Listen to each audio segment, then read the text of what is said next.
This is the Conrad Alert. Civil defense information will be broadcast at 6:40. West of the Rockies, you're on the air. Hello. Y2K, how can we prepare? Stop a few of their machines and radios.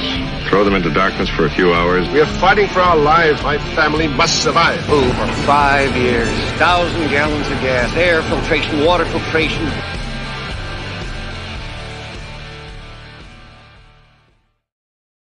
Coming at you from the frozen tundra that is East Central Alberta, Canada. Streaming live on YouTube, Facebook, Twitter, Twitch, Rumble, and Odyssey.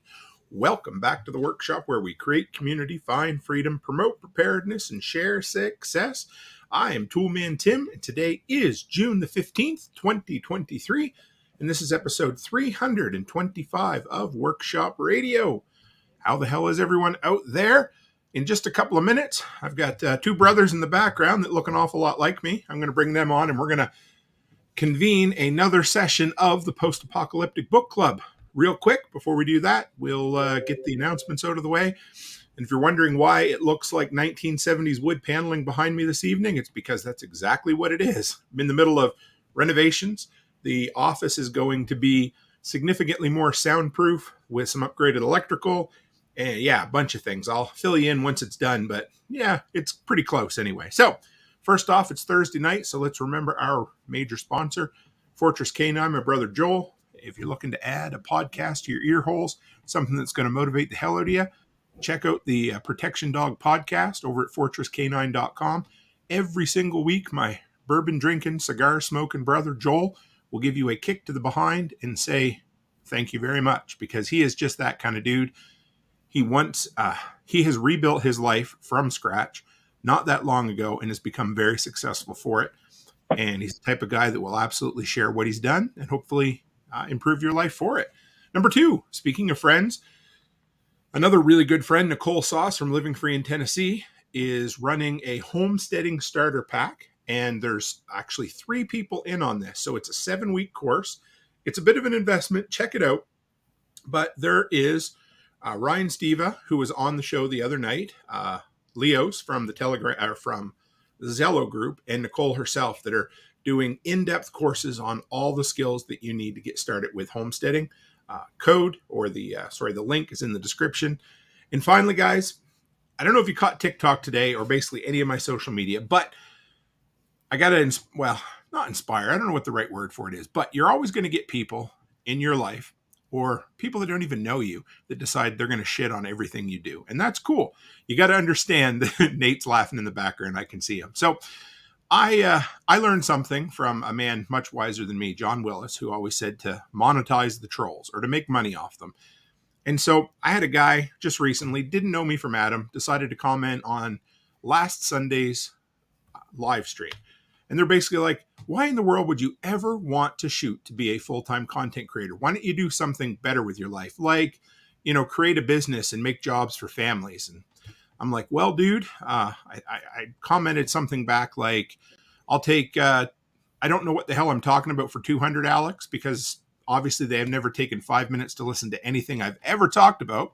Anyway, they basically likened becoming a content creator to getting a scratch ticket and said I was basically in it for the free shit, which, hey, that's cool if companies want to send me that. But here's the deal. So I'm not even going to bother mentioning what their name was, but I decided to take their term, scratch ticket, turn it into a promo code, and you can go straight to patchofthemonth.co. And if you sign up for the year subscription, I'm going to throw in 3 random patches from the last year. So that's $30 worth of free patches with your first order, simply because this guy's a huge dick and decided to tear somebody down that he doesn't know. So what do? We make our life better when people treat you like that. So there it is. Finally, today's tool is what I just reviewed last week. It's actually kind of cool. It's like $25. It's a little 12-volt inflator called the Astro AI tire inflator. The thing worked surprisingly well for what it was, for a $25 inflator. And links in the description if you're looking for something like that. And with that, guys, let's slide right in and bring everybody up. Hang on a second. Give me one. Hey, Byron Roberts. Howdy. Nate's choking on ice there. How you doing, brother? I think he's okay, guys. There he is. Oh, sorry. Yeah, he'll be around in a minute. Let's see if we can move things around a little bit. Is that better or worse? Too big of a swing. There we go. Oh, that happened. So too big of a swing. Oh, I forgot to mention one more thing. We missed a serious holiday yesterday. Yes, we did. Yesterday, June 14th, was National Bourbon Day. So I'm going to say it right now. Ham radio. Let's all take a drink. Poor Nate. Good to have you, folks. So, how's it going? Good. How's everybody's week been? Nate, It's how going you doing? right. Yeah. No complaints. You didn't choke to death earlier, so we're No, good. no, it's this stuff's kind of kicking me a little bit. So this is Nice. What do you got? Rabbit Hole Cave Hill Kentucky Straight Bourbon Whiskey. Nice. Let's see let me see. I'll grab what I'm drinking tonight. We'll show you. I forgot. I'll show what I'm drinking. Tonight we have Henry McKenna, 10-year, bottled. I'll read the rest. Bottled in bond. And it is 100 proof. Not too bad. It's smooth though. It's got a little smoky flavor to it, and yeah, this one's kind of kicking me a little bit. Took a little bit too big of a swig. Oh, good old George Remus. I've got an empty version of that up on my shelf there. Nothing wrong with that at all. We're all in on the same thing. So had to make up for yesterday. Absolutely. I'm almost ashamed to admit it, but I need to be honest. I didn't actually touch a sip of bourbon yesterday, and I meant to. I didn't either. We'll make it up for it. Yeah, I didn't get home. I didn't even get home till 9 o'clock last night. So I ended up. So like I said, I've been renovating the office in here, and I try to get shit done on Wednesdays because there's no podcast or anything, and I just kept going and going, and I bought one of those safe and sound doors. They look like a normal interior door, but they're solid core. And so far, it's a big improvement between that insulated ceiling, and I've got 1/2-inch soundproof panels going over top of that. So by the time it's done, hopefully the dog noise will be a thing of the past. We'll see. There you go. Yeah. So what did everybody think? So this is book number 2 of what was originally a 1-book series, then a 2-book series, then a 3, and now a 4. What were your quick thoughts on this one, Nate? How many times have you read it now? Well, I went through it twice. My surprising thing is it's only 25 days worth of content. Yeah, I caught that. So, and I only caught that on the second one because I'm like, wait a minute. I missed exactly how many days it was. And the main plot is only 20 days. Yeah. Because they add, a couple more in there for the ending, which is the power plant coming up. I was I think I missed the epilogue the first time I read it. I'm bad for that. I'll just be like, all right, skip it. But I read it. I listened to it today, actually. This is the 3rd. Okay. So technically the 4th time I've tried to read this book. The first time I got maybe an hour and a half in and dropped it. That's probably a year and a half ago. And then I went back and re-listened to it. I don't know, 4 or 5 months ago. Really, really liked it. And then listened to it again this time. And I think I liked it even a little more. I was surprised. How about you, Byron? It was good. It was a little shorter. And I'm like, the 25 days was a shocker, really, when you get reading and you get to the end, like, wow, that was a short week, basically. Sure. I mean, not even a month. I mean, we could rename him to Morgan because all the shit that happened to him in 25 days or whatever. It's unreal. Right, like 3 of the chapters is like 1 day. Yeah. Mm-hmm. Yep. And but I mean, 1 second after takes place over a year, but almost half the book takes place over a 1 day or 2 day battle, or that kind of the day leading up and the day after. Yeah.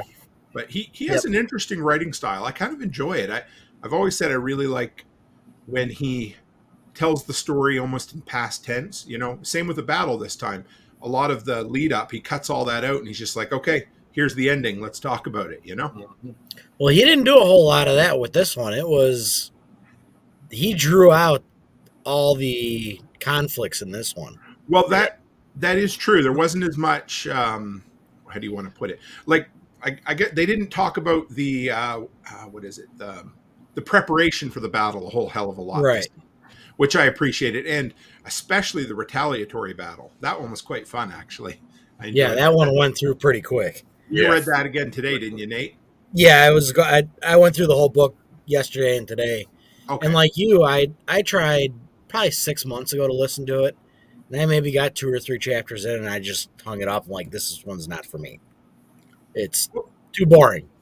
Yeah. That's what I thought too. And Byron, was this, how many times have you read this one? I've only read it 1.5. So this was, okay. I read it the full time. I went back over it this past week, just kind of, retouched some highlights and like the battle and the end of it. I think what happened for me was I read the original 1 second after, like I said, I don't know, it was probably more like 12 years ago. And then I never really found out about 1 year after until it might have been a couple of years ago. Now I can't really remember, but when I first found out about it, I finally added it to my Audible queue, and it just, that first chapter, it's just so slow, it's a community conflict. And also the first time I listened to the second book, the narrator changes. And so it took me a while. Now I think I actually prefer the guy, Bronson Pinchot, who, if you don't know, was Belky on Perfect Strangers that did this, which was kind of cool. Okay. Yeah. Do you remember Perfect Strangers, Nate, or are you too young? Nope. Oh man, we gotta introduce you to the joys of We're getting up tomorrow night. Yeah, tomorrow actually. There is a trivia question about Perfect Strangers in tomorrow night's show. So that's funny. Because how old are you, Nate? 37. Okay, 5 years, that would make a difference because Perfect Strangers started in like 89 or something. So you would have been, I was 8. Yeah, I think it was that. Wasn't it on the middle of the Friday night, wherever ABC, was it on a Friday night, wherever they called it? I don't know. TGIF. Thank goodness it's Friday. Yep. I got a couple of trivia questions tomorrow night all about that. Nate's been having some troubles with his camera tonight, so we'll just pretend like he's still there. But yeah, so you see, he got offended that he didn't know about Perfect Strangers. He's watching YouTube clips now. So, you went back through, kind of flipped through it again this time, then, but. Yeah, I had to skip the first chapter. It was just I actually read it instead of listened to it. So okay, because when I first read it the first chapter, I was like, oh my gosh, I had to like just power through it, just hurry up, read it. Hopefully, just keep hoping that chapter 2 was going to be better when I got to it. So, and it was. I think that I don't know if it was the length of the chapter or just the fact that it opened on such a dud. But it was a tough book to get into. Yeah. But it's a lot like Breaking Bad or even Game of Thrones. You get past that first 4 or 5 episodes and you're like, okay, now, I can dig it, right? Yeah, for me. Go ahead, Nate. For me, it was like the first half of the book was like a snooze fest. I would say it's until the Reaver attack. That's when it kind of picks up. Because before that, it's a lot of talking and not negotiating, but just conversations, and it just takes a little while to get into it. But almost a filler, a lot of filler. Yep, I did notice that a little bit. He explained really went through the clan, the neighbor war, and almost too much. There were. I mean, okay. This definitely isn't 1 second after. Let's put it that way. It was fun. I think you get spoiled. What's that? I think we were spoiled by 1 second after being, being so good all the way through. Then he hit that one. It's like, oh, it happens a lot. An author gets lightning in a bottle. A one-time story that people are like, holy shit, this is good. And then, of course, who knows? I mean, I'm going to hopefully get him back on the show here. I'm kind of working on it right now. It'd be really cool. But it'd be nice to find out if he wanted to write this or if his publisher wanted him to write this. Right. That makes a difference. Yeah. I read another book series. Author was T.C. Sherry. I don't know that. I've got him on my iPad. If I get my iPad, I'll have to share him in the group because I got him a couple of his PDFs. But his third book was like, it was almost like a forced. Yeah. Just trying to wrap it up. It was just almost too much fluff and not enough. Going Home was a bit like that too. Hey, that's what I found. There were books where it just kind of filled in at times, wasn't there, Nate? Yeah, I mean there was definitely some spots of that where, what was it, 3 and 4 were fillers, I think. They almost could have been one book, right? Yeah, 3 and 4, and then what is it, 6 and 7, I I think. think so. Yeah. Yeah, there was a lot where it felt like one book was stretched into 2 books. Let's put it that way. Yeah, I would agree with that. Now, I've never gotten through 299 days to tell you if that was the case with that. Mm. I can say Zombie Rules was not really like that. A lot of it was just like continually moving forward, and it I was enjoyed that until I didn't. I got to yeah, I just got to where they're like it almost felt like when they replace all the main characters with poorly crafted doppelgangers, like they did in Walking Dead, as people would die off or leave. yeah, and that's exactly what I thought I mean, about it. they literally did that in this book, so there's that. Yeah, So yeah, yeah. I mean, hey, there's Rachel Brown. She said she liked Going Home better. As a series, I'm going to say yes. If you have to pick one book out of how many does that make now? 15 altogether. I still say 1 Second After is the best book out of anything either of them have written. So I would agree. yeah. I would agree with that, and it's dark, Yep. and if you have to get over that fact, and Yeah. the second you're past it, you're fine. Yes. It's a great story. It's pretty true how what's going to happen. So it gets ugly.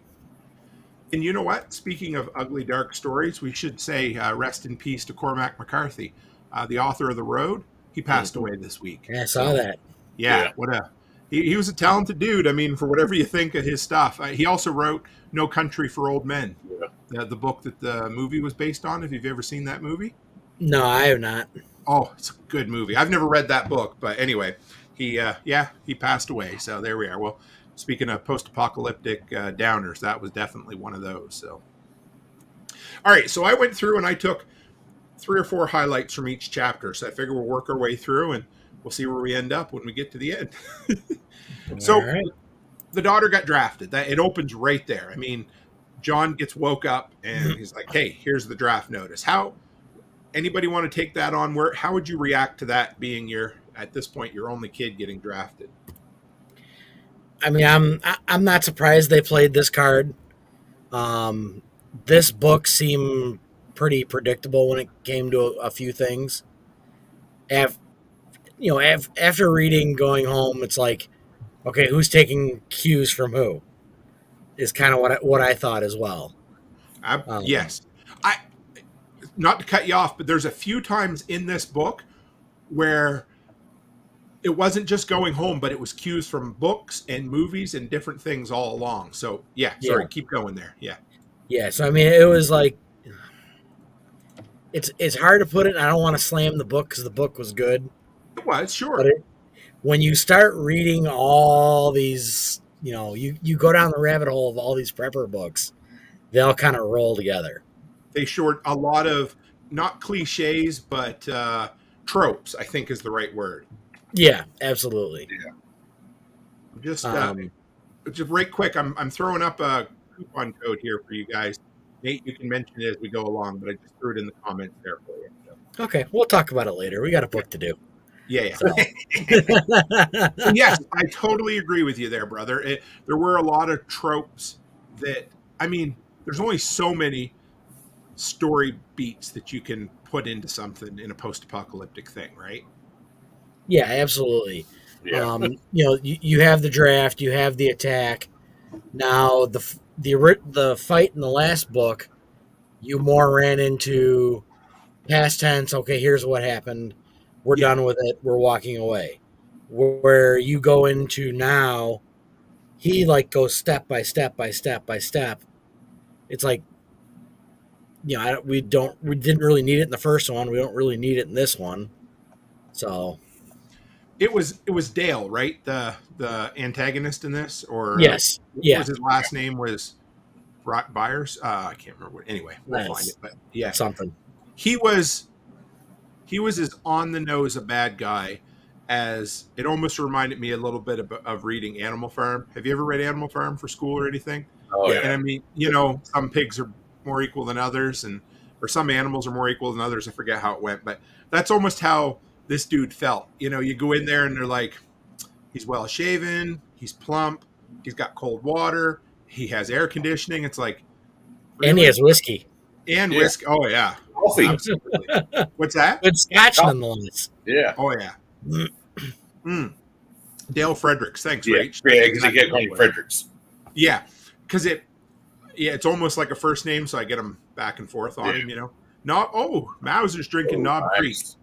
I do like, I've got a 9-year Knob Creek here. It's a single batch I wasn't real keen on, but the normal Knob Creek was really good. But whatever, everything. Okay, so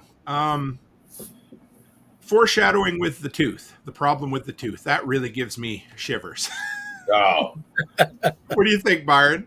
I hate the dentist. That's good. That's what will probably kill me. I know. I'm the same way. Knock me out, or I don't care. But if it's post-apocalyptic, just a lot of it. Use the empty bottle if you have to.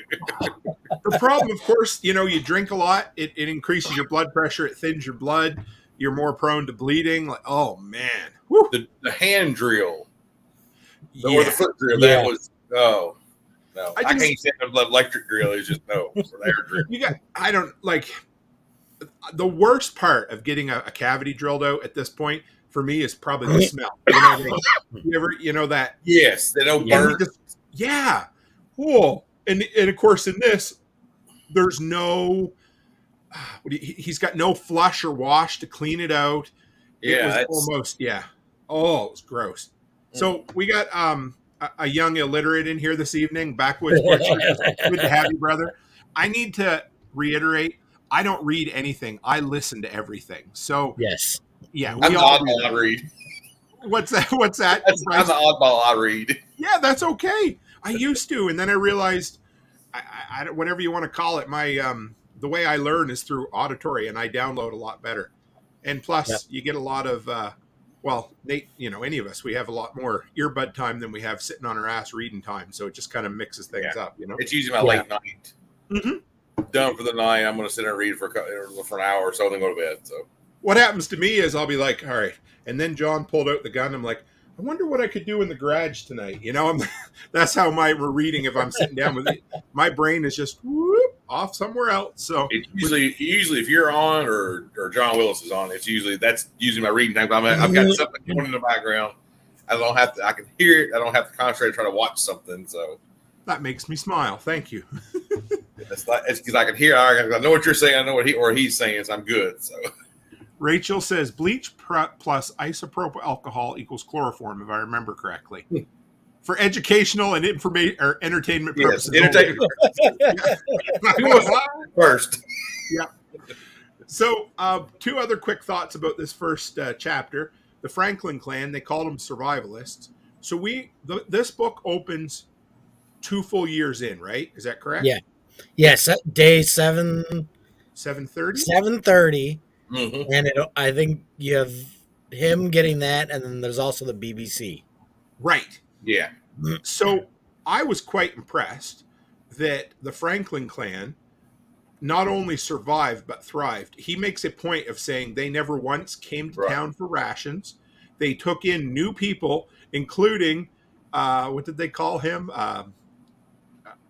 It was an author, but he had a good name, a reclusive author, whatever. Yeah. I'm like, is he interjecting himself into this story? I thought that was really cool.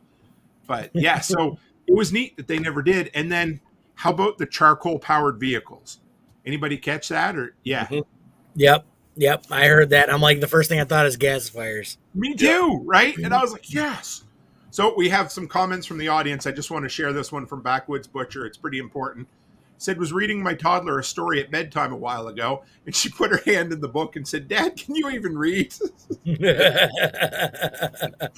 That sounds like something my 13-year-old daughter Charlotte would say to me just to be an asshole, but that's pretty good. That's cute, man. I like that. It sounds like something my 10-year-old would say, too. That's true. But she'd say it with a smile, and she'd get away with it, maybe. So, yeah, I like the gasifier thing. I was thinking in the first book, just a matter of time till they really start getting that kind of stuff up and running. Yeah. And Martinson said they had fucking coffee. Ain't that the truth? They did. Yeah. How much coffee did they put up? Oh my God. to be able, I have a 5-gallon bucket full of, it's just Maxwell House. When I switched over to Nicole's Coffee, I had a ton of Maxwell House on the shelf. So I'm like, all right, 5 gallons of it in a cryovac bag or whatever you call it, sealed it up, and it's there. It won't be great, but in 20 years, if I need it, it'll be okay coffee. Yeah. Yeah, I got like better than no coffee. Yeah, I've got like cheap Kroger coffee. I catch it, the hands on sale. I mean, it was just. But cheap coffee's better than what was the stuff that Sarge instant drank? coffee? Yeah, but there was something he drank at a bar in New Orleans. What did they call it? It was a homemade chicory. God. Yeah, Yes. chicory. Yeah. Yep. Yeah. Anybody ever had that? I've had coffee with chicory. Okay. What was it like? Not good. Not good. It's got to be a southern. It's got to be a Louisiana thing. Okay. Yeah. How was it? Not good. Not good. I wouldn't recommend. It was one of those. It was 1 cup only. 0 to 5 stars. Maybe a 1. Maybe a 1. At least he's nice, -2. Yeah. Movie stars. So chapter 2, they start talking about, first off, how there was a real need for the old-fashioned skills. And we get into that a little later. We talk about some of the old magazines and stuff, but he made some throwaway comment about how there was a real yearning for the old-fashioned skills. And I think, that's what's kind of cool about the homesteading and prepping and that sort of thing is, what percentage do you think of today's society would know any of those old-fashioned skills if you had to guess? You try, Nate, first. 2%. What do you think, Byron? Depends on part of the country. Okay, I could Maybe 5% the max in the southern area, and maybe from maybe Illinois, Kentucky down, but I think maybe Texas, but like California, Oregon, they don't. Maybe some people in Oregon up the really tree hippie happy people up there, they might know some of that old stuff where they live out in the woods so much. But. I think I'm going to guess that it would be directly proportionate to the poverty levels. I think the closer you are to poverty, the more you'd have to learn some of those old skills. Yeah. I think, if you're in Appalachia or whatever, I think you probably would know more than if you lived in, say, New York City or something along those lines. But Martinson says depends on how country or bush you were raised. And I think that's what a lot of it comes down to, really. And there's a lot of guys. There was a guy on TikTok recently that somebody asked him how he knew everything. Did you go to school? And he's like, oh, no, I just grew up poor. And he's like, that makes sense. You just have to be poor, right? You want to be legit. Yeah. Oh, yeah. So the next note I had I really enjoyed was when John, when they go to the next, where the leader is, the courthouse area or whatever, and he has that really good interaction with the barely trained sergeant. Yeah. Yeah. I really like it when John flexes his status in the military. He doesn't do it very often, but when he does it, it's like, yeah, come on, bring it on, I was kind of waiting for him to either give him the elbow or, punch him in the face or something like that, because I know he was waiting to do it. Oh yeah, his missus there, she kept him. She's a smart lady, She 2 or 3 times she's like, there's mention in the book of a small touch on the shoulder or a little look to the other side to kind of control the room. She always knew when John was just about to lose his shit and it's time to rein him in a bit, Well, every guy knows that look, so. Oh, yeah, if you don't, you might not be married for long. So here's a thought, or this was something I noticed, especially on the second reread, is Jen, the grandmother, the mother-in-law, she's almost non-existent in this book. Mm-hmm. Yeah, she just mentioned it. That's it. I mean, basically there's one line early on that says she's still alive, and then they talk about her at the end when they go into the when they have the big meeting at the Gaither Hall or whatever. Mm-hmm. Yes. Yeah, they said she's close. Well, they say she was not long for this earth or whatever. She was very close. So her life expectancy was about over. So I mean, Yeah, and it was just odd because she was a very central character to the first book, and she almost disappeared in the second one. If you basically wrote out 2 lines, you wouldn't even know what happened to her. I guess once they mention her old house, it's almost like they're already starting to talk about her in the past tense a little bit, Yeah. But it may just be that he didn't have anything for her to do either. Right. And she's getting, I mean, it seems like he's also kind of playing the card where the older people are starting to go and it's going to be the younger crowd now. Yeah. So again, there's no retirement homes or nursing homes for you to go in. And, hey, Jody, how are you? Yeah, that's right. That was her. Jody said, I'm a Michaela fan. She's a great balance for John. Classy, cool, and collected. If that doesn't sum her up to a T, that's perfect. She is a great character. Here I am as a man talking about a female character, but I think she's a well-written female character as well. An empowered female character in the classic sense. And I like her. I mean, she had one little breakdown in the whole book, and who wouldn't have when it came, you know what I mean? Some of that lipstick triage she has to do is just... Oh, yeah. Oh.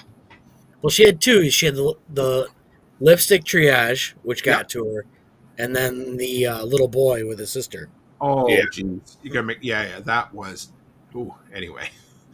This whole book, I mean, you couldn't... If you put into AI and said, write me the nastiest, scuzziest protagonist you could ever find, it would probably come back with this dude. I mean, having children murdered, everything. In some ways, I think he was worse than the leader, than the cannibal in the first one, because at least the cannibal knew what he was. Yeah. In the second one, the other guy was power hungry, but he thought he was in the right, Night, Rachel. We see you leaving there. So we already talked about the air conditioning, cold water, all of that. But what about the Mexicans and the Chinese? Did you guys catch that in the book this time? Yeah. Yep. And it's I caught it where it's the Continental Divide and over. Yes. Which reminded me a bit of Red Dawn as well, because that was it might have been the Mississippi River that was in Red Dawn, but same type of thing. It was could be. Some sort of geographical split. I do like the Red Dawn. Talking about Red Dawn, during the BBC comments, the chairs against the door. He had that. Do you know what that is? I don't, and I want to know what it is. Me too. Go ahead, Byron. I mean, it seemed like every BBC thing always had something. The chair goes against the door or something, but it was always a different part of the country. It seemed like once it was to tell the Montreal brothers in Quebec. Yeah. And was it Ottawa once too? Mm-hmm. Yeah, so it focused a lot on the Canadians this time. Yeah, there's one in. Did they say Bangladesh? Yes, I think it was all over the world. Yeah. We're gonna have to. Well, anyway, I'm working on. Oh, shoot! What just happened? Oh, there we go. Everybody okay? You're working. You're working. All right, you're here. So all I got was black screen with spinny things for a minute. So, So I'm working on getting him back on, and had a conversation with him the other day. He said, "Give him a call back." He was in between 2 interviews. He had about 4 minutes to talk. He's like, "Call me back." I'm like, "Okay, yeah." So Jody says, "I was hoping you guys would know what these codes mean." I mean, best estimate is it's like the number stations, Mm-hmm. It's just it's a readily transmittable code. Oh, again, also like in Going Home, they had the what was the name of the oh crap, what a night. Not enough bourbon or too much bourbon, but they Radio Free Redound, where they would put out codes and things, and it was right in the open. The only way you could know it was the one-time key, right? Right. That's what this one was like. And we definitely got to find out what the chair against the door means. I know you'll see John Willis from SOE mention some of this stuff sometimes, and I think it's more of a throwback to Red Dawn. So it's one of those you got to go back and you got to talk to the person that wrote Red Dawn. Sure. So it reminds me of the Demolition Man when he does the 3 seashells. nobody really knows what they mean. I always enjoy that. But yeah, you're probably right. It's true. We should get John to come on with us sometime. He's read all these books. See if I can get him to come on one night just for a fun one. That would be good. So he talks to old dickhead in power, and he's like, well, I'll tell you what I can do for you. I can defer the draft for 30 days. How's that for you? You know? Yeah. It's almost like he kind of knew. And the worst of it was the dude really set up. He opened up with, oh, yeah, I can get your daughter out of the draft if you want. Another, like a bribe. Okay. Mm-hmm. Yeah, and it's I caught it right away when he said, for now. Yeah. It wasn't even like under his breath. It was legit the very next words. Yeah. So, I mean, it's how long is that going to last? Because it gets brought up later in the book. It's like, is that going to be a day? Is that going to be a week? Is it going to be a month? Is it going to be a year? You know, and that's what it came with John. Was the whole idea was just to get him out of the way. Yeah. And it was either get the leadership out of the way or get the security out of the way. If he could do one or the other, he could take it over no problem. Yep. Hey, we got Bonnie Blue in here. She said, just finished What's Left of My World series by C.S. Rudolph. Highly recommend in the vein of Franklin Horton's Borrowed World series. Always looking for a good recommendation. I'll bring it up here in a minute. I'm working on one right now that hasn't been too bad, but I'll bring it up in a second when I come back to it. So the dentist appointment, we've talked about that a little bit already. Oh my God.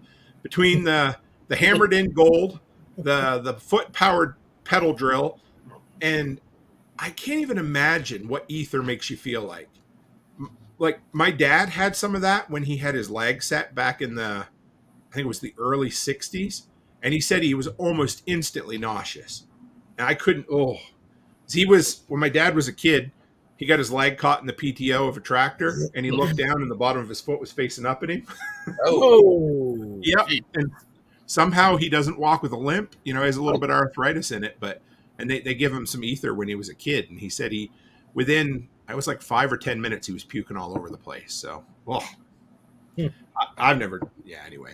But the foot pedal drill, and it was funny because, again, there's a throwaway comment from the dentist that he just happened to be, his hobby was dental history.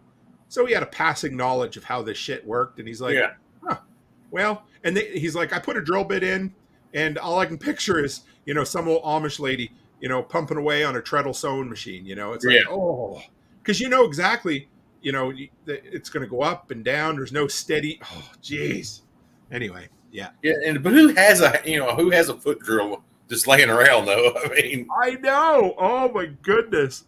Martinson said, "Oh, huff some starting spray for your diesel." I'm good. Pass. Oh man. Anyway, makes my skin crawl. So, but the cool thing is, later on, the couple there that was involved with the moon, was it the moon landing or the lunar rover or whatever? They find the Popular Mechanics magazines that were left over in the bottom of people had donated them for a yard sale or something along those lines. Yeah. But it was cool because he mentioned how the old ones were made out of that really, really cheap pulp paper. You guys ever picked up those old magazines and it almost feels like you could just kind of pull the paper apart a little bit? Yeah. And to us, it's like, that's kind of cool. But to them, literally the information is disintegrating in their hands, Yeah. Mauser says, check out frozen signals too. I don't know what that is. Can you elaborate, Mauser? Anybody know what frozen signals are? Could that be something maybe, is that a book series maybe? I'm not sure, but we'll, yeah. And Backwoods Butcher says he's trying to quit. I'm not sure if he's talking about dentistry or huffing ether, but could be both. See, he starts hanging out with our crew, and now we're going to make fun of him too, poor guy. So okay. John chicken shits out of getting the other tooth. Was it a tooth pulled, right? Was that the second one? Yeah. Which I get. I've never had a tooth pulled, and hopefully I never have to, but oh my God, I can't imagine it'd be very enjoyable. And that was kind of the lead into getting woke up in the middle of the night. The conflict with they were kind of the moonshiners, weren't they? Mm-hmm. Yeah. Yeah. Yeah, those guys over the hill. Yes. I actually really enjoyed their leader. Again, you know me and names. I didn't write it down, so I can't remember his name, but I know. It's three guys here. We got no Rachel tonight to help us out with all these names and specific details, but Right. he was a cool dude. So Buddy shoots John, I think, right in the chest. It was supposed to be a kill shot, wasn't it? Yeah. On. Ooh. Just out of curiosity, I don't think you have, Nate, but Byron, have you ever been shot with gear on, with like a vest or anything? No. No, I can't imagine that. Oh, it's got to be awful. I don't know. So, I mean, the dude, he already had was it a concussion, or did he get a concussion from this same thing? Because he got a concussion from this. Right. Yeah. So concussion, probably a broken rib. Yeah, They he throw said him in the back. it was fractured rib or two. Oh, and then they throw him in the back of a truck and they drive 100 mile an hour over rough roads for however long it was. Yeah. And he's like, I need a drink. And they give him some white lightning. Whew.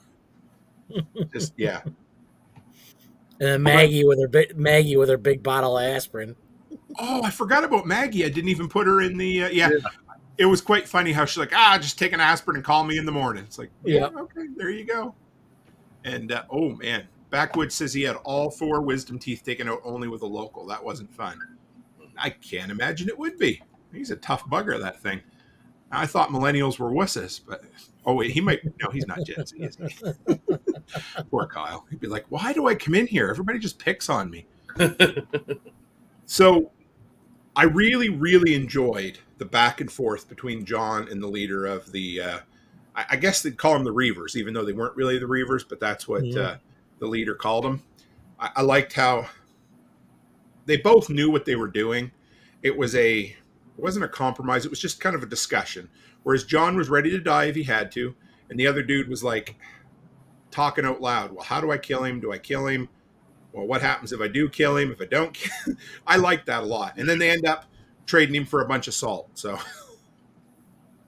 yeah, and that I got a kick out of that trade because that's one thing you need in life. You know, there have been wars fought over salt. And we don't think about it because salt's in everything we eat. So for anyone in this day and age to have a salt deficiency is almost non-existent. It's it's like somebody dying scurvy in modern world. But that again, it was funny because when I had Bill Forstchen there on the show, he talked about how he wrote the book, and soon after Jericho came out. And in Jericho, one of the wars or one of the little battles between communities is fought over a salt mine. And I thought that was kind of neat too. There was a few things in here that kind of mirrored Jericho. Forest. Thank you, Jody. Forest was I was just looking that up. Yeah, that's what I was trying to do. I was like, I'll just keep talking. They'll figure it out while I'm going here. So yeah. So but I think my favorite part of that entire exchange, and I did write this dude's name down, George, the one that originally shot John in the chest. Mm-hmm. So it was kind of not difficult, but it happened so fast. I'm guessing he drew down on John again, did he? Is that why Forrest killed him? Yeah, Forrest. Yep. Okay. And he didn't just kill him. He fucking unloaded his entire clip in him when he was on the ground after that. In other words, because he said he heard one shot, he dropped him on the ground, and then he said he unloaded his clip into him. And I'm like, well, he was trying to make a statement anyway. Yeah, I mean, and that was after... they had made the trade and John's walking away and the guy pulls a gun and tries to shoot him. It was the right thing to do because, I mean, that would have kicked off a war right there. And it wasn't said, but maybe it was implied. I also wonder if George maybe was going after Forrest's leadership or was questioning him a bit. It was like literally kill 2 birds with 1 stone. Yeah. Yeah. I can get brownie points with John and I can do away with my rival, Yeah, could be. All right, what do we got? Oh, and then, so, of course, John has a concussion and he's sick, and Dale decides to come meet him at his house. And I thought that was kind of a fun meetup where John just sat there and played, invalid for a while. Yeah. Mm-hmm. And it just kind of went, so this is where Dale comes in. And if you guys, anybody out there, I should have said spoilers ages ago, but anyway, Dale decides to say, not only are we going to defer the conscription for a month, we're going to cut it in half if you come and join the war effort, right? Mm-hmm. I don't know. Do you think Dale? What do you think Dale? When he came in, do you think he thought, "Hey, I think he probably did, but I'm just going to take this town over. I'm going to get John." Do you think he just figured everybody else thought the way he did? Yeah, and you find out where he's from. The guy's from Massachusetts. That's a good point. So, sorry, John Dowie. I know you're not from Massachusetts, but pretty close by. So yeah, I mean, it's that doesn't surprise me that Massachusetts, politician comes in. I'll offer you this, this, this, and this, and everybody will love it because that's what we do. That's true. Have you read? No, I don't think you have. World Made by Hand yet? I started it. I don't think I finished it. Okay, I'm 95% sure that there's a traveling politician. Actually, I think he at one time was a radio show host. He showed up. He was from Massachusetts. The exact same thing. Hey, I can fix your world. All you need to do is pay tributes to me. It's a bit of a cliche, right? So, all right. So then they had their town square meeting where John filled him in on the fact that, hey, if I take this job, half the kids don't have to come. But I think now, right? That's exactly it. He fills him in. He's like, well, how far is this really going to go, right? So, oh, yeah. Good old backwoods butcher. He says, got to love him, asshole. Yeah, you do. Well, I don't know. Massachusetts. I am going to see Bill Burr do stand-up next month, sometime anyway. So, yeah, we'll see how. Yeah, I'm looking forward to that. But we learned about Mexico and China, which we talked about. Oh, the test flight. That was pretty cool, hey? That was. Get the old plane up and going. I always love being around the old planes. We have a few of them in the area, but they're not quite that old. We have a couple biplanes, and we have one from it's a yellow biplane with a black star on it. I don't remember what the heck it's called. It might be a Stearman. Okay. So it's pretty close to this model, but I love hearing them fire up, and I love hearing them, fly overhead, because there is that difference to a radial engine versus what the newer stuff is. And they don't even look like they should be able to fly, do they? No. So me and the girls were driving the other day, and we saw a duck take off. You ever see a duck take off? I mean, they look like they can barely, Yeah. So I told the girls, I said, they're like the bumblebee of the bird world. They don't look like they should physically be able to fly. And that's how I feel about these old planes. You're like, how the hell do they even get off the ground? A dude just spins the front end of it, and they're like, yeah, that'll work, Yeah. Because some of the earliest ones were wood frames with cloth covering, weren't they? Yeah. Yeah, and that's what this one sounded like. Yeah. Could you imagine? Oh. I couldn't imagine. Anyway. But yeah, so I liked it. He takes off, and he says there's no FAA anymore, so he does a kind of a buzz to the power lines. And, of course, this is only an appetizer to what's to come for the next time they take the plane up, right?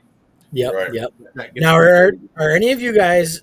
Have any of you guys heard the old planes fly overhead, like a B-29 or a B-17? Oh, yeah. I haven't. No. Yeah, they're loud. Oh my god, that is the best sound in the world. Is that like? I mean, I can only the noise from like Pearl Harbor and that sort of thing in the movies. Is those type? Yeah, they got kind of a whine to them. Yeah, I don't know how to explain it, but yeah. Yeah, it's it's an old one when you hear that old radio go overhead. Yeah. So we had here before you get there. Yep. We had Fifi fly over our house, which is a B-29 Super Fortress. Mm-hmm. It's the same plane as the Enola Gay. Real? Oh, wow. So we had we got video of it. It's probably 500 feet up, maybe an eighth of a mile south of us. Wow. It is, and just hearing those four engines is unreal. Mm-hmm. That's a big old beast, isn't it? Oh yeah, it's huge. Well, I mean, to haul just one of those bombs alone would have been insane, wouldn't it? Yeah. And then I went up in a C-45 troop carrier. It's called Bucket of Bolts. Oh dear. Yeah, there's a story behind that one, but we'll save it for another night. But that is it's a C-45 troop carrier. It was like $50 to go up for a half-hour ride, Real and okay. just being in that thing and hearing that the old engine and the airframe moving around is unreal. Is that the type that the guys sit along the back wall, strapped to the wall, or are Yep. there? Yeah, Yep. okay. Kind of typical of your military movies, like in World War Z. Have you seen that movie? Yeah. Yeah, the one that Brad Pitt takes around, and they're yeah. That's what I kind of Yep. figured. Yep. Yeah, you get like a Jeep up the middle maybe and seats along the side. So they attack the Apache helicopters attack the Reavers, and which is kind of sad because, like we said, John had kind of filled in a truce there. There is some truth to the matter, though, that if it had been a year ago, John might have attacked the Reavers himself if things were a little different. What do you guys think about that? Yeah, I think he pretty much said that too. He did, yeah. So What do you think, Byron? Yeah, if it had been in last year, I believe he would have attacked just to keep them from attacking him, where they were taking little pot shots at the where Straw told blank their family. Well, there's always a thing where they always say that the history's written by the victors, and there's also that every protagonist in every story in their brain has impeccable morals and principles, and I guess you're going to fight with whatever decisions you make, but there is some truth to that if this were a year ago and the Reavers were kind of intruding on their territory, I have no doubt it would have been an all-out war. So everybody has to deal with it as they want, but I think where it really crossed the line was the fact that they were firing on civilians and kids too, right? Yeah. And that's what it comes down to. I mean, and what was cool about this, at least, so in Going Home, a lot of times Chris would write, and you'd think, man, this guy's kind of bad, but why are they killing him? And then all of a sudden you'd find out the worst about him later on. In here, you don't. It's like, nope, these guys are dicks, and they're killing kids, so let's get it out of the way so you know it right now. yeah.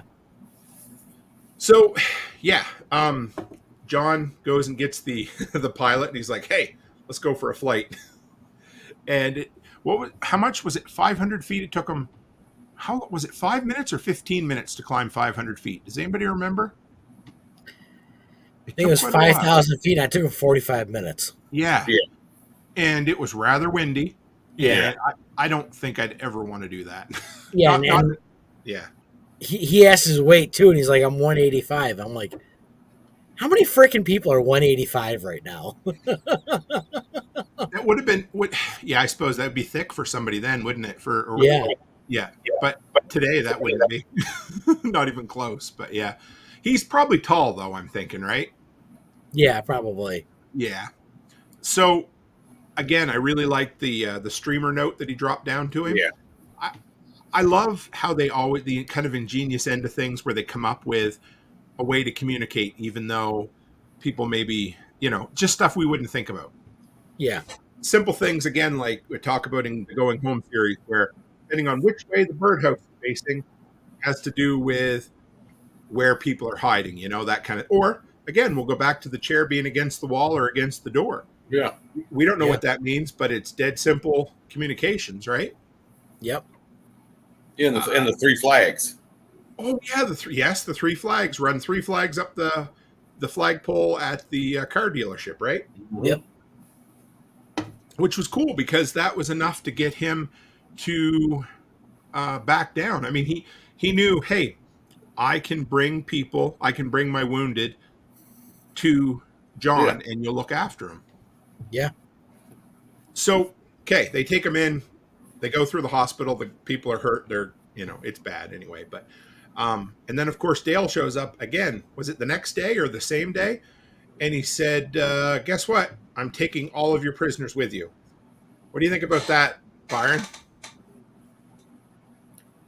Do you remember they had all the injured guys, and he's like, "We're taking them with him." John did the right thing. Yeah. He knew what Fredericks was going to do to him. So he knew they were dead if they left. If they left the hospital, they're going to be they were probably killed before they even got out of town. And again, there's some conversation there with how much different was that than John executing the cannibals on the side of the road, right? I know there is some difference, but it was a fun conversation for him to have for sure. Yeah. It was a good Yeah, debate. I mean, I'll play devil's advocate. I can see that too. Yep. So, I can too. That's what I appreciate about this book is that there's no, nobody's perfect in it, right? right. I mean, it's you hear John go back, yeah, I did that during martial law, and this is no different than Dale goes, well, we're still under martial law, right? So, I mean, it's there's no way around it, right? I agree. I mean, I don't agree with what he did, killing kids and killing them the way they did indiscriminately with, but you can't really fight it one way or the other. They both made their choices, and just happened that one was way, way more evil than the other one. Yeah, agreed. So we get into chapter 12. John makes a presentation at the chapel where he tears his draft notice in half, and that's pretty ballsy because as John, you get a little bit of his inward dialogue for a bit, and he talks about how this is the first time he vocally comes out publicly and says, I'm done with the government. And at that point, that's when he becomes treasonous, right? Yep. Mm-hmm. Would you guys do that? Yeah. Yeah. Oh, yeah. Okay. Especially he's watching the so-called military kill women and children for no reason. You know what? I got to back up just one. We forgot about one thing. The park bench conversation. So for those who haven't read it and you're letting us spoil the whole story for you, I really enjoyed this. Yeah. So when Dale comes in and he says, I want to talk to you in private, John. John's like, sure, let's go in this room. And they step in and the whole town council's there. I had to laugh. That was pretty ballsy. Yeah. And then you got Ernie too. Yeah. Oh, yeah. And he turns around. He's like, I'm leaving. And John goes out and grabs the dude by the shoulder right in front of everybody. And you can kind of picture these guys drawn down on him. And I just love how John says nothing until it's all good. They're going to go to the park bench and have a conversation. And then he casually looks up to the rooftop and he's like, okay, you guys can put your weapons down. Because, oh my God, those conscripted soldiers I think they're worse than no soldiers at all, actually. Mm-hmm. Because, I mean, they got extra people killed. They got themselves killed. They should have just been left at home and not worried about, But the park bench. Oh, go ahead, Nate. I would agree with that. If you don't want to be there, you're not going to fight. Right. So. I don't know how forced soldiers I don't think they pan out very well. No.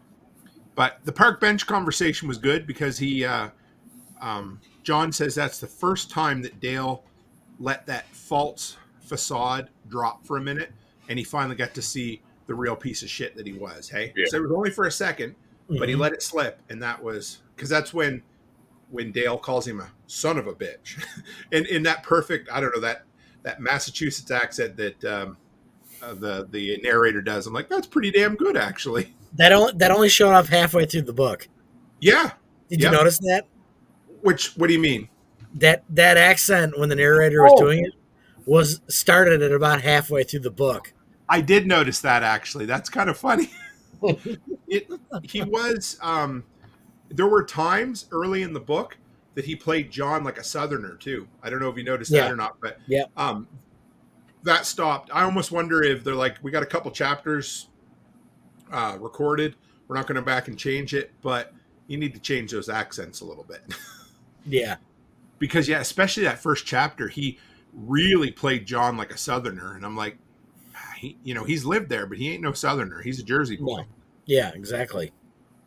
So then another kind of aspect of the story I kind of enjoyed was how we found out some of the backstory and filled in the history with the BBC reports on shortwave. And I didn't look this up, but they mentioned a neutron bomb was dropped on Chicago. Was that a choice in verbiage, or is there a difference between a neutron bomb and a nuclear bomb? And does anybody know? I think that was more of verbiage because I was wondering about that too. I mean, it's a tactical nuclear device is still an atomic weapon. Well, Yeah. that's what I thought. Let's see if we can neutron versus nuclear bomb. Let's see if there's a difference here, guys. The neutron bomb differs from a standard nuclear weapon insofar as its primary lethal effects comes from the radiation damage caused by the neutron it emits. It is also known as an enhanced radiation weapon. So, I guess what they're implying is that it will kill people with the radiation, but it will leave the buildings and things intact for the most part. Okay. But here's the deal. Yeah, but holy shit, I'm thinking that everything being irradiated might as well be as bad as it being destroyed anyway, wouldn't it? Yeah. So anyway, interesting. The community votes in favor of fighting against Dale, which I guess I expected. But what I really liked was the conversation with, there was a couple of different Army veterans that said if they'd had a chance again, they would have dodged the draft as well. Mm-hmm. Any thoughts on that, Byron? Yeah, I thought it was pretty interesting, that they were veterans. And they said that because they already knew they seen what was going on. Right. And they probably could tell when that military rolled in from the last book. Something wasn't right. There was probably the dog and pony show. They knew. And you know what? Again, that's another thing in Jericho. I think it's Blackwater or something like that. They show up under the guise of the government in Jericho. And again, same type of thing as in this. They look like the saviors at first, and then all of a sudden they're like, shit, they're not real at all. Mm-hmm.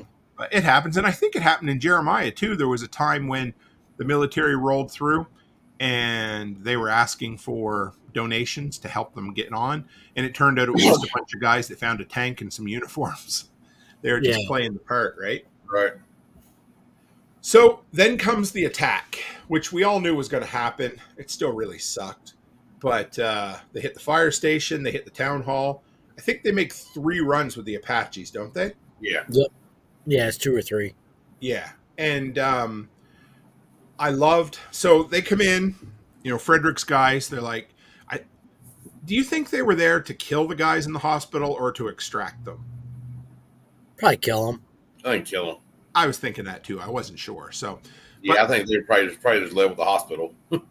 But the bastards went and blew up their phone switchboard, which I thought was a pretty dick move. That was. Yeah. Smart. Yeah. First things first, knock the communication out. Yeah. Absolutely. And it legit so, but I was like, man, that's a real dick thing to do. Yeah. At the end of this entire, so the comms facility was in, a few things we find out. The comms was in the basement of, was it the chapel or was it another building on the college? That is the community center. That's okay. Because it blew up, but they were okay. They just had to dig them out was the idea, wasn't it? Yeah, I think so. Yeah. And so there was that. Oh, and then finally, John gets on the radio with Fredericks, and I like that quite a bit. He's like, just so you know, I'm not going to be satisfied till I kill you at this point. Mm-hmm. That I like that. That to me. Yeah, because he kept taunting him on the radio. What's that? He kind of kept taunting. John kept taunting Fredericks on the radio. Absolutely. You let him know, hey, you still ain't killed me. I like. So, have you read the 3rd book, Nate? No, not yet. So I'm not going to spoil anything, but I like how there's some recurring characters that just kind of show up in this book, but they play a fairly large part in the next book. So it's not like they're completely forgotten about. Lee Robinson, his best friend or his next door neighbor, you hear about him a few times. Yeah. He plays a pretty big part. What's that? That's the one that kept protecting him. Yeah, he's like standing behind him with a broken arm. He's like, he could still knock me out if he had to, And the NASA, the husband and wife or whatever that wrote code for NASA, they play a pretty big part in the next book too. But I'm not going to give anything. I'm not giving anything away. But it's a good book. It has a lot of Civil War history in it too, which is, for me, it was kind of cool. I learned a lot, and as being a crazy Canuck, I've always been interested in the Civil War too. I don't really know why. I just think it's interesting, But well, so go ahead. If you want Civil War stuff, Prof. CJ from Dangerous History podcast. Does he have a series on it? Oh my God, it's like 40 hours long. Really? Oh I yeah, like his stuff. Yeah, I've listened to a bunch of his stuff over the years. yeah. He's got start to finish on the Civil War, and some of the stuff is like 6 or 7 hours Oh, I'll give it a go. per episode. Yeah, he's a smart dude, man. I like him quite a bit. Yeah. Ken Burns, you know, he did the baseball documentary. Do you know Yeah. Ken Burns? He did a really good one on the Civil War too. It's I was 10 or 12 hours long. I enjoyed it quite a bit. And Backwoods wants to know what the name of it's the Dangerous History podcast, isn't it? Yep. It's CJ Kilmer, I want to say. I should almost reach out to him and see if I can get him on the show. I'm sure he would. Yeah, he was on Loose the Goose for a little while. Yeah, and I think actually, if you guys want to see him recently, he was on Porterhouse's live the other night. I think. Okay. Yeah, so I'd love to pick his brain. He's like, you know, look at the big brain on Brad. You know, he's a smart dude. Holy shit. Mm-hmm. So they go in, they attack the securities. Oh, hey, gunfighter, great to have you. Thanks for the support this week too, brother. Always appreciate it. So they had they go in. They managed to overtake one of the Apaches, which is really cool. And then the guy flies off kind of haphazardly, which is neat. But what I thought was neat was they take a lady soldier from Jersey, not hostage, but she surrenders or whatever. And you get a really good insight into what they're feeding these kids. They're bringing in these untrained, they're not even soldiers. They're just like, hey, you got a college degree, you can be an officer. There you go. Mm-hmm. And they were telling them how racist they were, showing them Deliverance. I think they actually showed them Deliverance and said, this is what it's like. Yeah. But I liked how she stood up and it probably would take longer than that in real life, but she came around and she's like, oh shit, you guys are good people. Yeah. I'll help you out, you know? Well, Deliverance is real life. We got the banjo player in the White House. Well, that's true. Oh my goodness, he does look like the banjo player all grown up. And Jody, yes, he was on TSP. Was it recently or quite a few years? I know he's been on quite a few. He's years. Probably been on a few times, I would imagine. Yeah, we'll have to. Anyway, have to reach out to him. He's the type of dude that just twists your brain up whenever you listen to him, you know? Oh, dude, he's got some good episodes. Oh, yeah. It's been a couple of years since I listened to it, though, so I'll have to go back. But well, he's full-time now, so... Is he? Oh, yeah.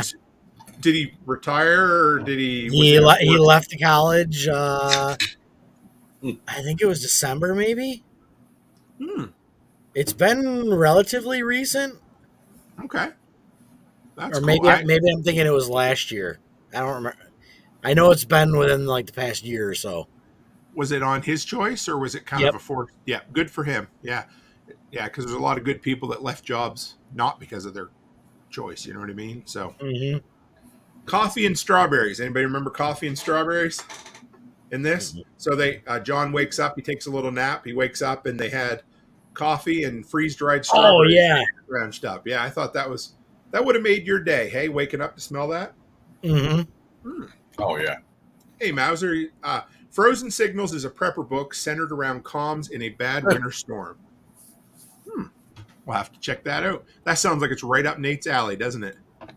Well, I can tell you HF would be the way to go, but is it affected by a snowstorm, for instance? Not really. No, not really. No. Unlike the old satellite dishes, the small ones. Yeah. Whenever it would snow heavy, you couldn't get a signal.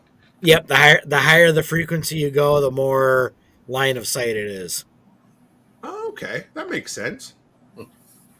So the siege of the courthouse complex, they give them the option to surrender, and a few of them take that option. However, they're shot in the back by their own soldiers. Yeah. Nate's shaking his head. I mean that got to me, but it's another one of those cliche. Yeah. And it's, they're looking at him as you're a traitor and I'm going to shoot you for leaving. Yeah. And I would imagine that has been done in previous wars. Not necessarily by our side, but by other sides. Right. I could imagine the Russians doing it. So, Yeah, I don't know. I bet it's been done by everybody at some point in history, probably. But my guess is it's probably by management or not management, but leadership. You know, it's like, let's. I'm just following orders. Yes, my Fuhrer. That's exactly what it is, right? It's always the way. It's just following orders, right? Yep. Yeah. Which, I don't want to say I understand, but at least you see it and you're like, okay, I see where this person got into this situation, and their options where I follow orders or I end up in a ditch too. Doesn't make it right, but it's a shitty situation to be in. Let's put it that way. Mm-hmm. So they shot their own men, and how did they get Fredericks? Was it just a barrage of bullets? I mean, they didn't kill him, but how did they finally take him to get into his final office there? Do you guys remember? They finally rushed the building. Yeah, they had to rush the building. Then that's where he said that there was a hidden heavy machine gunner. That's it. Yeah, that had never fired. Must have never fired until they rushed the building. Was it a 20 millimeter or was it a 50? Was it 50? Okay. Yep. And Baxwood said again, Stalingrad. The Russians did it, I think, at Stalingrad. One person got a gun, the next got ammo, and when the first guy died, the second guy took the gun. Yep. Yeah, it was 5 guys per gun during that battle. But that Stalingrad, was that not the one that Forstchen talked about in the first book? Because it was a siege, right? Where they were pretty much out of everything? Yep. So what'd they do? Just have 5 guys standing there and until the rest of them died? You'd have the first guy off the boat, got the gun, 5 guys behind him got bullets. Then the 6th guy got a gun, then 5 guys behind him got bullets. Oh, my goodness. Yeah. Oh, Jesus. Anyway. So, Dale, again, you know what this reminded me of? Going home. I always call him the judge. He wasn't actually the judge, but Porky. Remember Porky? Mm-hmm. He draws down on Morgan and... pimp gun. Yeah, the pimp gun. That's right. Always a pimp gun. Yeah, always like... What's that, Byron? The pimp gun. That was just the funniest. He called it a pimp gun. I mean...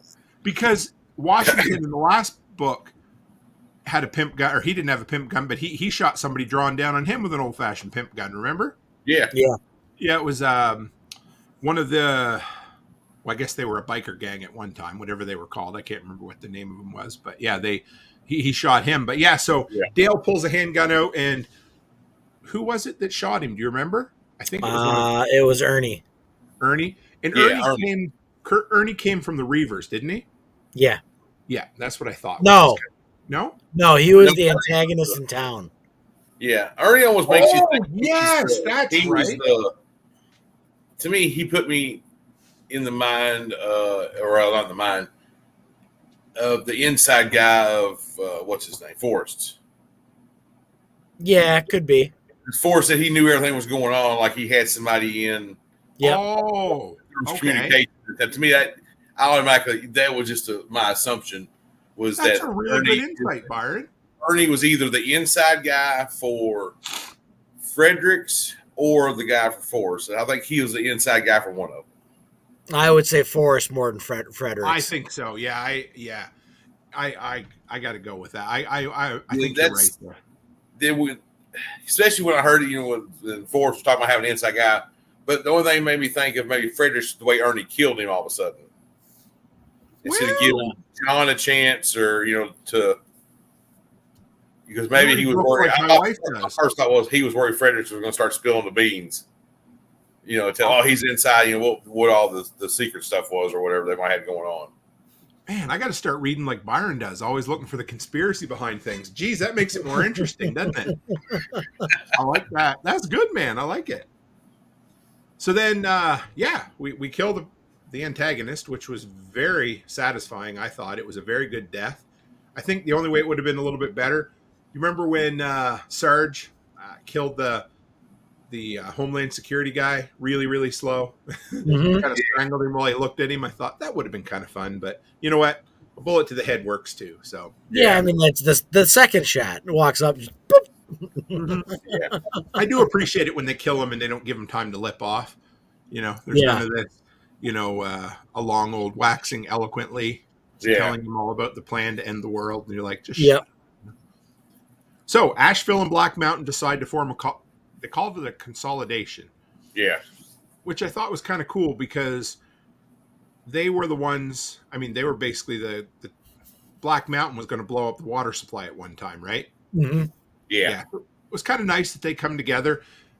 To me, looking forward, I'm thinking, hey, maybe they're going to create a larger outlay of communities, which, that's how organized, not that we love organized government, but that's how local organization happens, right?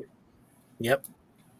So the epilogue, they finally get the power turned on, which we didn't actually even talk about tonight, about them getting the power up and running, but it was kind of neat. We'll skip back for a second. They get it started, and again, we talk about different cliches and story beats from other pieces of fiction. One of my favorites is the 1994 miniseries, The Stand, and in there's a scene that is almost just like this. They get the power turned back on. It's really cool. And again, there's only so many things you can do, right? Right. Instead of a blender, it's Christmas lights in this one. So whatever. But they get the power turned back on. They get the phone working again, which was cool because was it like 20 days or something? It took them it wasn't very long. The epilogue didn't take place very long after the end of the story, did it? It was 5 days after the siege of the courthouse. Yeah. So in 5 days, they had 12 phone lines up and working again. Yeah. Which is kind of cool. That means that they now have a knowledge base that allows them to build things a little bit better. So they had and then it ends with Lee Robinson standing behind him as the dentist is getting ready to drill his tooth out or pull his tooth out. Well, you're missing the other big one. What one did I miss? Where you find out that Michaela's pregnant. Yeah. Oh shit! Yes, I forgot about that. Yeah. Yeah, that's kind of a big deal. And I will be the one to say it.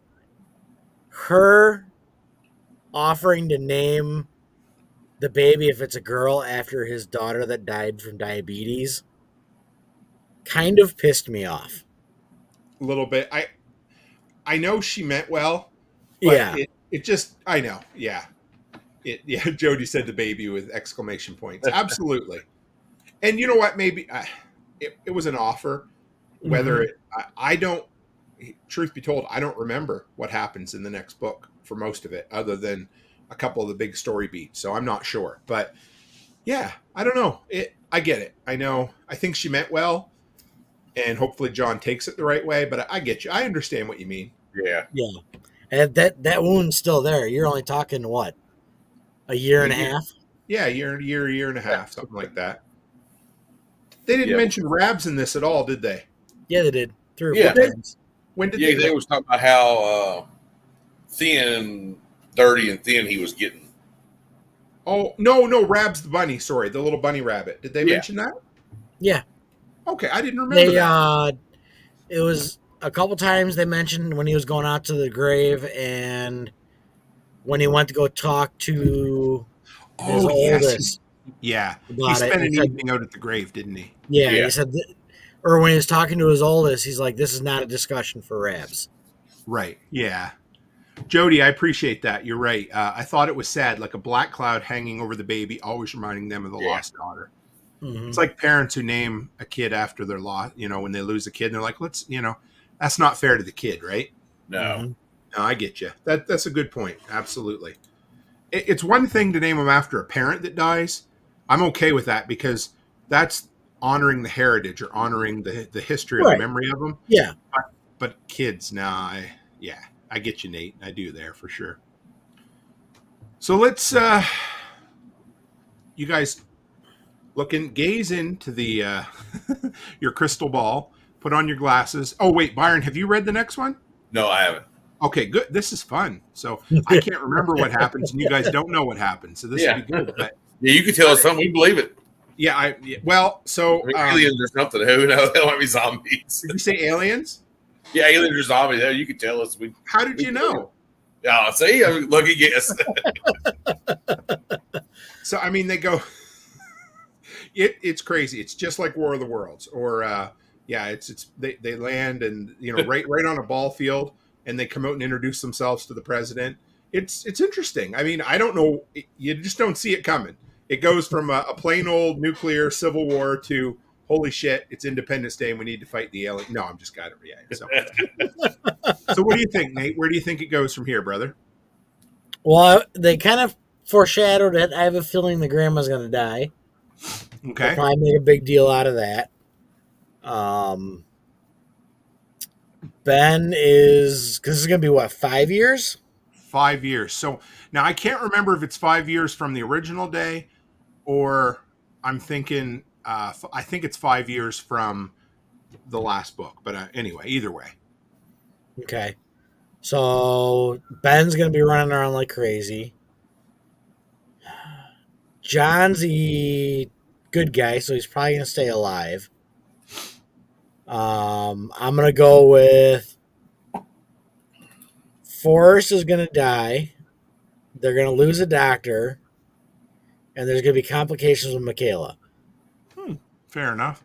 Anything you want to make any guesses on the overall larger theme? Because you're going to need to bring in a an antagonist in this. You're going to need a bad guy. You're going to need a fight to be fought, right? I'm going to say Bluemont pays him a visit. And it's probably going to be not pretty. How about you, Byron? What are your predictions? I think there could be two fights. Okay. The crazy Christian wannabe, whatever he is up in Tennessee, they've referenced him a couple times. Yeah.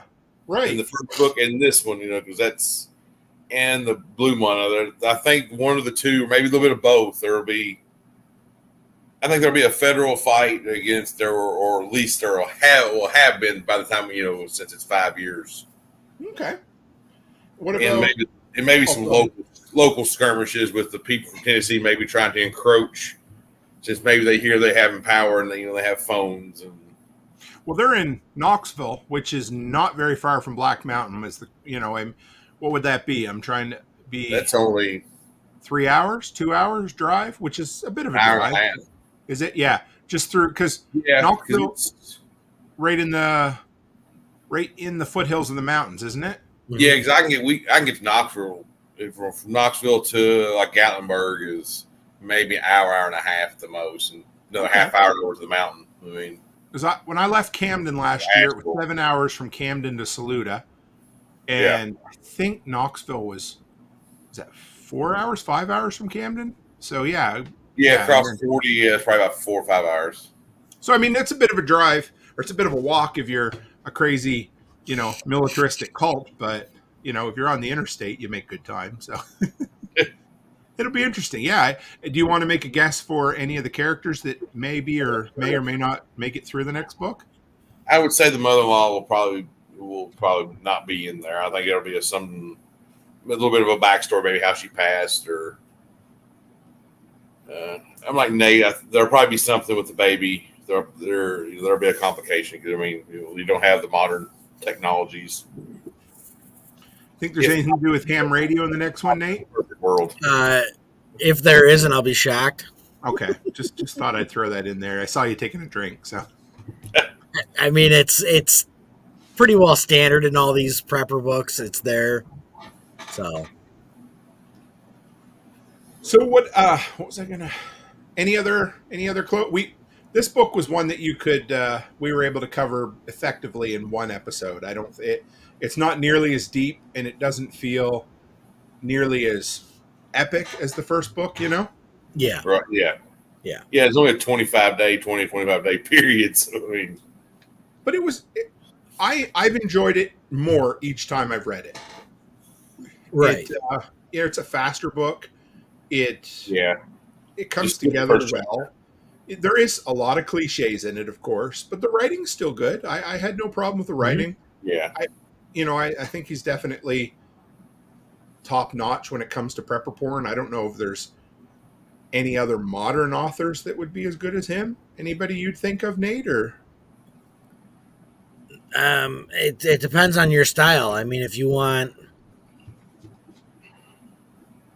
I think he has more of a here's what could go what could go wrong, Mm-hmm. where going home is more here's what you can do. That's fair. I like that. Yeah. Yeah. One's more, this is what I'd be if I was prepared. And the other is, this is what I'd be if I had to react to it. Hey, Right. Do you want to be Thad or do you want to be John? that's true. Yeah. I can see that. And Angry American, he's a great author. There's nothing wrong with his books. I enjoy him. He just, I personally enjoy Forstchen's writing style just a little more. Yeah. I like them both, but I like, I would say if I had to pick, well, all right, let's put it this way. Forstchen's been on the New York Times bestseller list, and I'm going to say, Chris, I think maybe the USA Today, I think I read once or something. So not quite the New York Times, but it is what it is, right? It's getting there. Yeah. Well, boys, what do you got coming up this week? What do you got, Byron? Where have you been lately? Nowhere. No, oh, that's Just okay. work. Yep. Just work. That's about it. So when are we going to do the next episode? You tell me. Okay. So what is the release date? I think we're caught up now. We're doing really good. Not caught up, but we're on a good schedule now. So Yeah. What's the next book? It's called The Final Day, I think. No, that's the next one. Yeah, that's Oh, one. That's the one we're reading. I was just going to look for the release date for the last one. I think it's August, isn't it? It is. I'm just trying to, because I'd like to. Probably. What do we want? Like a week or so? To read it, and then do the. I'll have to find it right away. Hopefully, it's out in audiobook quick. Yeah. Well, I have it. I have it booked. You're not in Audible, are you? No, because it's going to be released day and date on Audible the same day as the book is. Okay. So I wish we had a way to. Anyway, well, we won't say that, but I wish there was a way you could listen or share my Audible account. You know what I mean? I would imagine it'll be on the thing that I'm using too, because it is Audible. It's Audible Lite, so we'll see. Okay. All right. Yeah, it's easier to use in the long run. It's easier to buy the books. Okay. And they're close to the same price. I think I have it. Let's just see here. I have it pre-ordered in my thing here. 1 year, 5 years after. That's what it's called, and it comes out. Oh shit! Not till August 22nd. So I'm actually going to be in Tennessee by that time, but that's fine. I'll have lots of time to listen to it while I'm working. So maybe we'll take August off. Sure. Because then you got June, July. So next month we'll get caught up. Yep. You'll take August off with the book club. Then we can do the next one, and then we can jump into Atlas Shrugged. That works perfect. Yep. Atlas Shrugged is a good winter. Yep. We'll start Atlas Shrugged in November, because I don't want to start that till I wanted to say back stateside. I'll be the opposite of stateside. Whatever the fuck it is, I don't know.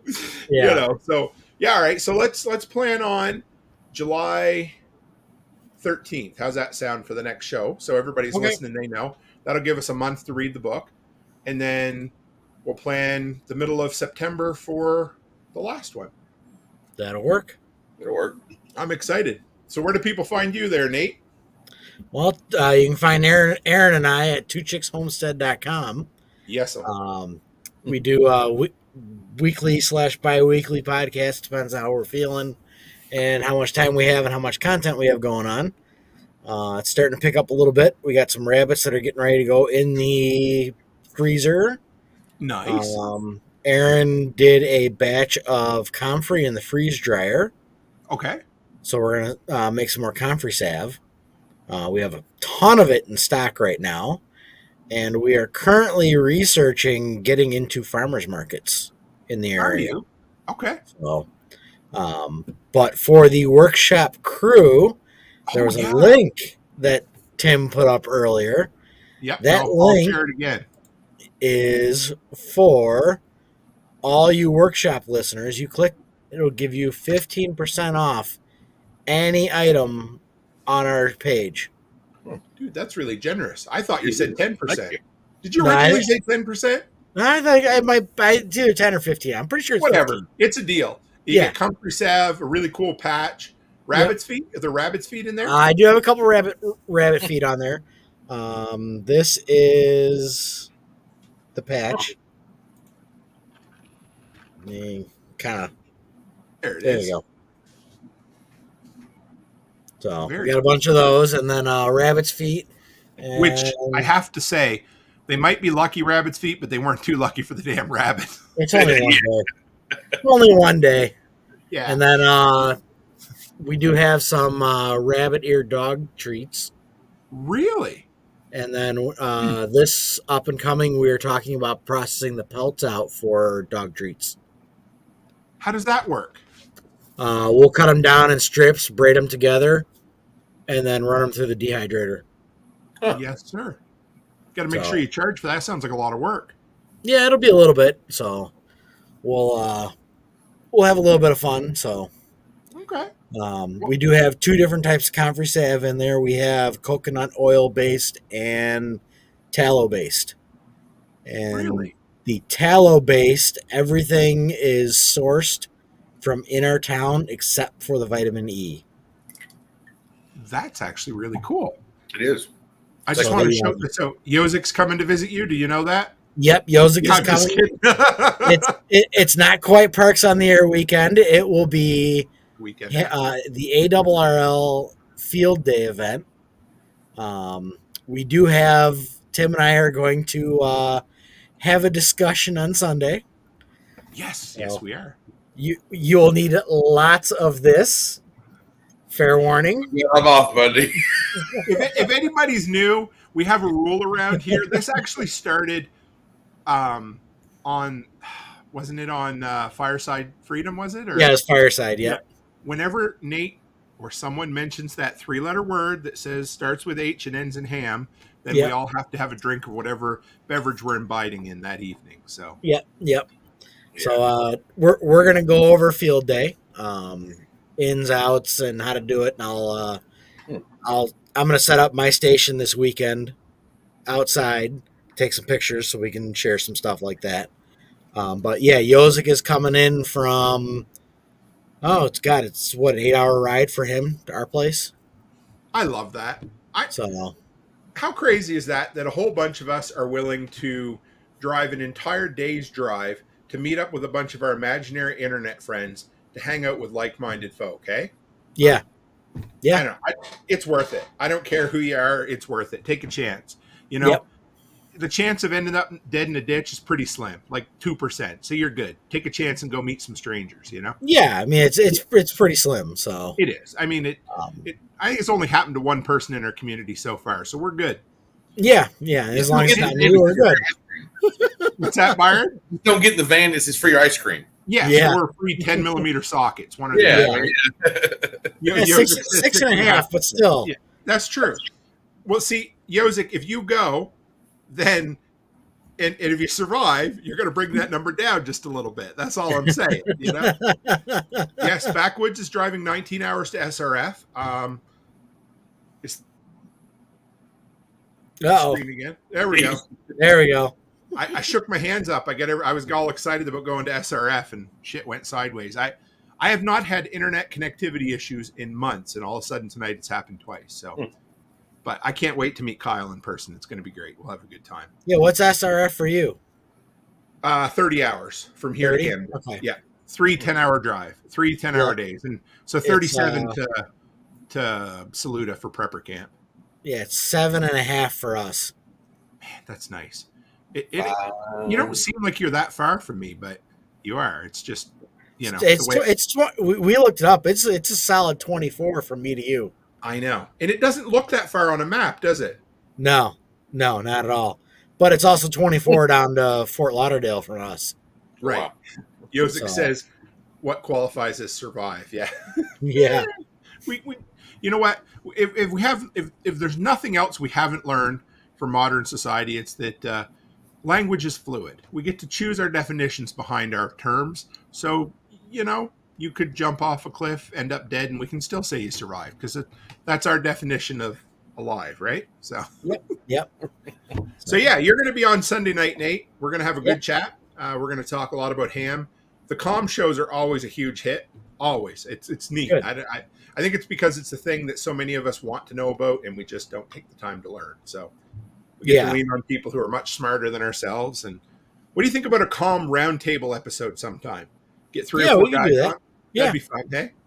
Yeah. I'm starting to think about that. I've had 3 of you guys on for comms, 3 different butchers on. So I think it'd be fun to have a few roundtable discussions where I just kind of sit back and nod my head and go, that sounds interesting, Yeah.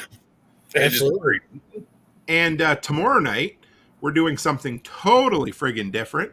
Yeah, Becky and I, and maybe John Dowie, I don't know if he's still coming on, I haven't heard from him, but we're doing a nostalgia trivia night just because we can. Our Friday night live has turned into this crazy rabbit hole of all kinds of funness. Becky's picked out some pretty cool prizes on Amazon that we're going to ship to the winner. We got a bunch of trivia for 80s and 90s stuff, and we're just going to sit around, drink, reminisce, and have a good time. It'll be a fun, kind of relaxing workshop evening. So come by and join us. It'll be a good time for sure. I won't miss that one. No, Byron's bringing his booze, isn't he? That's right. That's right. You going to be around, Nate, or are you working? It's Friday night. It might take me a little bit to get down. The girls are usually going to bed. No, they're not there. Yeah. That's what I was asking. That's right. Aaron will be home. We'll see what we're up to tomorrow night. So. Whatever. No worries. Yeah. If not, I'll know what you're up to. So we'll leave it. Yeah. All right. I think I covered everything. I need to do another Saturday night episode because there's so many things working around. But anyway, that's coming. But there's so many cool things spinning up in the background right now that I just can't announce yet. It's all coming. So I'm excited. A lot of cool things on the go.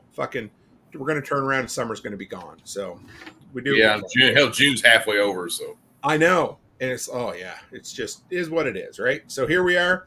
So guys, I got to tell you, I always say it, but I really do appreciate you. We were into double digits for a book club night in the live stream tonight, which is a big thing. There's some nights that there's just a couple of people around, and it's cool to see that number slowly climbing each week. So I appreciate it. There's an interest in us crazy fellers talking about the end of the world, isn't there? So just wait till we start getting into Atlas Shrugged. Oh, I can't wait. Yeah. So it'll be a good time. And we got a really fun thing we're going to do. So, yep. All right, guys. Yes, I know Yozik. Okay. So Yozik wants a sticker of the month club. And I do want to do a sticker of the month club. I've just been too fucking lazy to figure it out yet. And I know it's simple and easy to do. I just haven't decided to launch something yet. I have another club I'm working on, so I'll probably launch those in conjunction with one another. Well, you guys will see it. It's coming, whatever. What's that? Is it booze or bourbon? If I didn't have to deal with the border issue, I'd be like, hey, here, guys, we'll send out a half pint of different bourbons every month, right? So, fun. Yeah. All right, guys, as always, stay happy, stay healthy, and have a great week.